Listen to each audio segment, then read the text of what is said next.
দেখুন খুবই সুন্দর একটি কভার। আর আজকের ভিডিওতে এই ফোন নিয়ে অনেক গুরুত্বপূর্ণ কিছু কথা বলবো। আশা করি সম্পূর্ণ ভিডিওটি দেখবেন।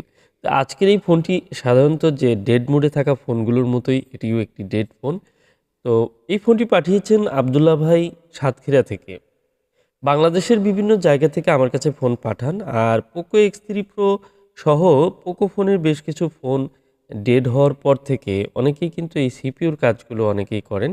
আর পোকো X3 Pro কাজ করেননি এমন সিনিয়র যারা টেকনিশিয়ান রয়েছে, আগে হয়তো কাজ করতেন না, বাট এখনও কিন্তু তারা এই কাজগুলো করছেন। মূলত এই ফোনটি প্রচুর পরিমাণে সেল হয়। বাংলাদেশ সহ ইন্ডিয়াতে বিভিন্ন দেশেই কিন্তু এই ফোনগুলো সেল হয়েছে। আর এটি একটি গেমিং ফোন। আপনারা জানেন যে ফ্ল্যাগশিপ কিলার বিভিন্নভাবে বিভিন্ন রিভিউ আসার পর এই ফোনটি কেনার জন্য হুমড়ি খেয়ে পড়েন। তো আসলেই ফোনটি ভালো, গেমিংয়ের জন্য খুবই ভালো পারফর্ম করে। কিন্তু এই ফোনটির একটি বদ গুণ রয়েছে, সেটি হচ্ছে হুট করে ঘুমিয়ে যাওয়া। তো যদি আপনার ফোনটি ঘুমিয়ে যায় তখন আপনি কি করবেন? এই ফোনটির একটিই সলিউশন, সেটি হচ্ছে র্যাম এবং প্রসেসরটি রিবোলিং করা।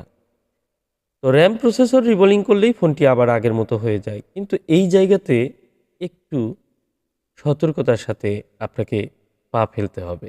আপনার ফোনটি যখন ডেড হয়ে যাবে তখন অবশ্যই একজন দক্ষ যিনি প্রসেসর নিয়ে কাজ করেন তার সাথে আপনি যোগাযোগ করবেন। অন্যথায় এই ফোনটির যদি কাজ সঠিকভাবে না হয় তাহলে কিন্তু ফোনের যে ঠিক হওয়ার সম্ভাবনা সেটা কিন্তু হারিয়ে ফেলবেন। পরবর্তীতে ভালো একজন টেকনিশিয়ান দেখলেও কিন্তু ফোনটি ঠিক হবে না। তো এবার চলুন এই ফোনটি আসলে কিভাবে আমরা সুন্দরভাবে কাজ করতে পারি। এই ফোনটি সাধারণত আমি যে কাজগুলো করে থাকি সেগুলো আপনারা দেখছেন যে কোনো ধরনের স্টিলের কাটিং ছাড়া থার্মাল সিস্টেমটি ঠিক রেখে সুন্দরভাবে কাজ করেছি। ইতিপূর্বে অসংখ্য ফোন ঠিক করেছি। আর আমার হিসাব থেকে এই ফোনগুলো রিপেয়ার করার পর ১ থেকে ১.৫ বছর ২ বছর আগে যেগুলো রিপেয়ার করেছি সেগুলো কিন্তু এখনও অনেক ফোন রান আছে। কিছু ফোন যদিও অ্যাগেইন আবার ডেড হয়েছে, কিন্তু সেই ফোনগুলো কিন্তু পুনরায় আবার যদি রিবোলিং করা হয় সেগুলো ঠিক হয়ে যায়।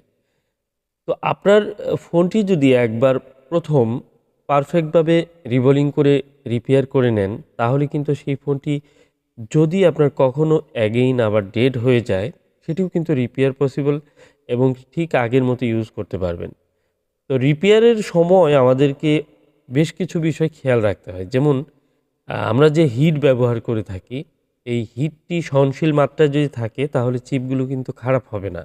অনেকে আছেন যে আ এই চিপগুলো ক্লিন করতে গিয়ে যে সোল্ডারিং আয়রন, ডিসোল্ডারিং উইক এগুলো ব্যবহার করতে গিয়ে আইসিগুলো ক্ষতিগ্রস্ত করে ফেলেন। অনেক লাইন শর্ট হয়ে যায়। এই বিষয়গুলো হলে দেখা যায় পরবর্তীতে এই আইসিগুলো ভালো চলে না। তো আমি আসলে আপনাদের খুব সহজভাবে একটি ধারণা দেওয়ার চেষ্টা করব।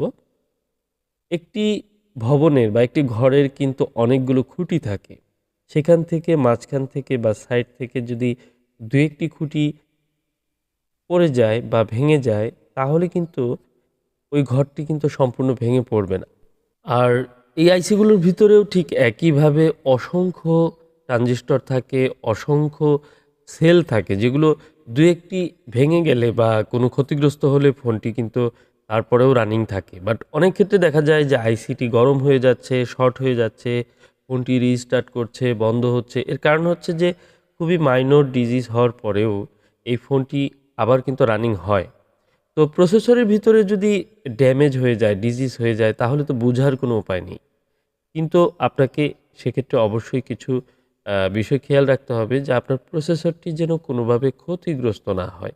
সেজন্য যেভাবে প্রসেসরটি সুন্দরভাবে আপনি রিমুভ করবেন, ক্লিন করবেন, প্রত্যেকটি প্রসেসের ক্ষেত্রে আপনাকে খুবই সতর্ক থাকতে হবে। আপনার ফোনটির কাজ করার পর ফোনটি যদি ভালো পারফর্ম করে তাহলে বুঝতে হবে যে আপনার ফোনগুলোর যে ডিজিজের পরিমাণ সেটি কিন্তু কম। আর এই ক্ষুদ্র, ক্ষুদ্র সেলগুলো বা ক্ষুদ্র, ক্ষুদ্র যে বিষয়গুলো বন্ডিং প্যাডগুলো থাকে, লাইনগুলো থাকে, এগুলোর মধ্যে অনেক ক্ষেত্রে ছোটোখাটো ড্যামেজ হয়। যেমন হয়তোবা আপনার একটি ওয়াইফাই লাইন ড্যামেজ হয়েছে বা একটি ক্যামেরার লাইন ড্যামেজ হয়েছে, সাউন্ড লাইন ড্যামেজ হয়েছে, এরকম হয়। যদি এরকম কিছু হয় তাহলে দেখা যায় ফোনটি হয়তো রান হয়েছে বাট অন্য কোনো প্রবলেম হচ্ছে। System UI is not responding আসছে। আবার অনেক ক্ষেত্রে সাউন্ড আসছে না, হ্যাং হয়ে দাঁড়িয়ে থাকছে। তো রিবোলিংয়ের পর অনেকেই অনেক ধরনের প্রবলেমে পড়েন। এর একটি কারণ হতে পারে যে আপনার আইসিটি রিমুভ করার সময় বা আইসিটি কাজ করার সময় কোনো না কোনো ড্যামেজ হয়েছে।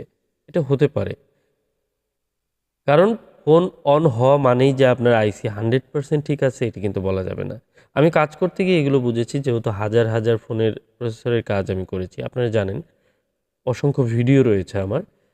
তো এই কাজগুলোর মধ্যে আপনাদের একটি বিষয় খেয়াল রাখতে হবে, সঠিক টেম্পারেচার ইউজ করতে হবে। সঠিক টেম্পারেচার এখানে আসলে বলতে যেটি বুঝিয়েছি, এই পোকো এক্স থ্রি প্রো এ ধরনের যে ফোনগুলো রয়েছে, এই ফোনগুলোর যে কাজগুলো করবেন তখন আপনাকে অবশ্যই একটি টেম্পারেচার মেজারমেন্ট করে কাজ করতে হবে। আর সেটি হতে পারে 380 ডিগ্রি, 390 ডিগ্রি, 400 ডিগ্রি, 350 ডিগ্রি হতে পারে। এর কারণটা কি? এর কারণটা হচ্ছে যে আপনি যেখানে বসে কাজ করছেন সেখানে যদি ওয়েদারটি কেমন আছে এবং কি সে জায়গার ভোল্টেজটি, ইলেকট্রিসিটি ভোল্টেজ কীরকম আছে সেটি দেখতে হবে, এবং আপনার যে হট গান সেটির যে অ্যাক্টিভিটিস কেমন সেটির মডেল ব্র্যান্ডের উপরে নির্ভর করতে পারে। অনেক সময় একই ব্র্যান্ডের একই মডেলের এই হট এয়ার গানগুলো হয়তো আমি যে টেম্পারেচার দিয়ে কাজ করছি আপনার হয়তো তার থেকে 10 ডিগ্রি বা 20 ডিগ্রি এদিক সেদিক হতে পারে। তো আপনি এই কাজটি কিভাবে সেট আপ করবেন, এই জায়গাতেই আমাদের টেকনিশিয়ানদের একটি বড় দুর্বলতা থাকে। তাদের ধারণা থাকে যে হয়তো বা 400 ডিগ্রি দিয়ে সবাই কাজ করছে, 380 ডিগ্রি দিয়ে কাজ করছে, আমি হয়তো কম করছি, বেশি করছি, বা বেশি হট দিয়ে ফেলছি, এয়ার দিয়ে ফেলছি, এই ধারণাটি। আমি যেটি বলবো সেটি হচ্ছে যে আপনাকে প্রথমে একটি টেস্ট মাদারবোর্ড নিতে হবে, যেগুলোতে আইসি রিমুভ করে আপনি একটি সাধারণ বেসিক ধারণা আনবেন যে আপনার এয়ার এবং হিট কত রাখলে আইসিটি সুন্দরভাবে রিমুভ করতে পারেন। তারপর আপনি যে স্ট্যান্ডের উপরে মাদারবোর্ড রেখে কাজ করবেন সেই পিসিবি স্ট্যান্ডেরও কিন্তু একটি ভূমিকা থাকে হিট কম বেশির। যেমন আপনি যদি এমন কোনো স্ট্যান্ড ইউজ করেন যেটার মধ্যে হিটটি অ্যাবজর্ব হয়ে যাচ্ছে, হয়তো আপনি যে হিট দিচ্ছেন সেই হিটটি অনেক ক্ষেত্রেই সেটি শুষে নিচ্ছে আপনার পিসিবি স্ট্যান্ড, তাহলে কিন্তু আপনার হট এয়ার গানের টেম্পারেচারের পরিমাণ বাড়াতে হবে, ইয়ারের পরিমাণ বাড়াতে হবে। তো এভাবে আপনারা নিজেকে নিজের এই মেশিনটি সেট আপ করে নিতে হবে। এটি হচ্ছে সবচেয়ে সহজ একটি ভাষা, সহজভাবে আমি বোঝালাম। আমার মনে হয় না যে কোনো নির্দিষ্ট পরিমাণ টেম্পারেচার ইয়ারের কথা বলে আপনাকে সঠিক ডিরেকশন বা গাইডলাইন দিতে পারবে। আর এটা সব টেকনিশিয়ান ভাই এইভাবে হয়তো বলবে। তবে হ্যাঁ, আপনি 380 ডিগ্রি, 390 ডিগ্রি, 400 ডিগ্রি পর্যন্ত বর্তমানের যে পিসিবিগুলো আছে, এই যে মাদারবোর্ডগুলো, এগুলোতে আপনি কাজ করতে পারেন। তবে আপনার হ্যান্ড স্কিলের উপরে নির্ভর করে। আপনি যদি যেমন আমি যে টেম্পারেচার বা যে সেটআপ দিয়ে আইসি রিমুভ করি, আমি এখনও পর্যন্ত সেই সেটআপ দিয়েই কিন্তু আমি আইসি রিবোলিংও করি, এবং আইসি ইনস্টল করার ক্ষেত্রেও সেই টেম্পারেচারই থাকে। আমি অনেক সময় লো দিয়েও কাজ করতে পারি, অনেক সময় হাই দিয়েও কাজ করতে পারি।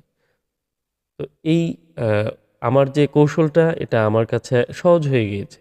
এখন আপনি আপনার মতো করে প্রথমে আপনি যখন ড্রাইভিংয়ে ফাস্ট ড্রাইভ করবেন তখন আপনাকে অবশ্যই সতর্ক হয়ে স্টেজগুলো একটু খেয়াল রাখতে হবে। পরবর্তীতে আপনি যখন কৌশলী হয়ে যাবেন তখন আপনি সব ধরনের এয়ার টেম্পারেচার দিয়েই রিবোলিং সবই করতে পারবেন। আলহামদুলিল্লাহ, ফোনটি অন হয়েছে। আবদুল্লাহ ভাইয়ের সাতক্ষীরা থেকে পাঠিয়েছিলেন। আর এই ফোনগুলো অনেকেই পাঠান, অনেক দূর দূরান্ত থেকে পাঠাতে চান। তাদেরকে বলবো আপনারা ইনটেক বা ফ্রেশ কন্ডিশনে পাঠাবেন, প্রত্যেকটি ফোনই রিপেয়ার করা সম্ভব।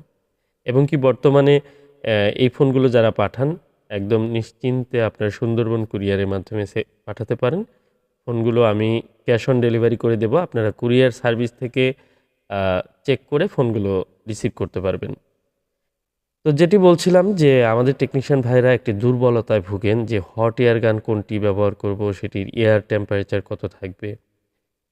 এয়ারের বিষয়ে আজকে কথা নাই বললাম, হিটের বিষয়টা বলছি যে আপনি 350, 380, 390 এর মধ্যেই হয়তো হিটটা রাখলেই আপনি আইসির কাজ করতে পারবেন। আপনার আইসি রিমুভ করার জন্য সময়ের কোনো নির্ধারণ আপনি করবেন না। হয়তো অনেকে দেখতে পাচ্ছেন যে কয়েক সেকেন্ডে আইসি রিমুভ করছে। এগুলো দেখে আপনার মনে করার কোনো কারণ নাই যে আপনাকেও সেটি করতে হবে। আপনি যত সময় লাগে সময় নিয়ে রিমুভ করুন। আজকের মতো এ পর্যন্তই।